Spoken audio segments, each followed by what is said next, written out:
UK's Education Secretary has slammed the behaviour of some Oxford University students as simply absurd. That's after they took down a portrait of Queen Elizabeth II from their college's common room, claiming they found it offensive since it represents, they say, the country's colonial past.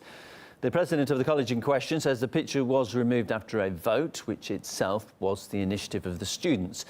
These days, British educational institutions typically don't display the Queen's portrait, though some Cambridge and Oxford colleges still do. The protest removal comes as the Queen prepares to mark 70 years on the throne next year. We put the issue up for debate. The Queen is the figurehead of our country. So I think it's a really, really great shame it's come to this. It's not about the Queen, and also this reverence and stuff that he speaks of, not everybody feels it. The Queen represents something that they just don't believe in. It represents colonialism, it represents inherited wealth, it represents an unfair system, it represents a lack of meritocracy. So if they don't want it there, they haven't been disrespectful to the Queen. I think there's a lot of this kind of talk of disrespect and... Ava, no, with all due respect, that's not a fair comment. People, why they respect the Queen, the comment that has caused offence was not that they're making to make them feel unwelcome. It is the fact that it was the slight upon the Queen, that saying that she represents the colonial past, and that's why they removed the picture, the portrait. There was no reason for them to cause this fuss.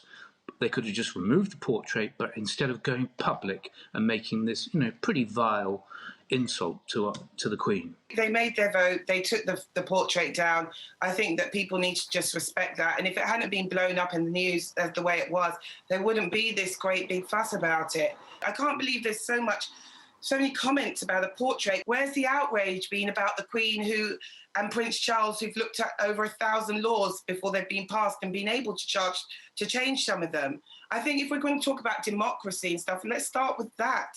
I don't think but there's ultra extremists in the universities, but there should be freedom of speech and the respect for different views. That's important, and there shouldn't be, in my humble opinion, censorship imposed by stopping some speakers just because they're not liked with some of their views, as long as they're not extremist views.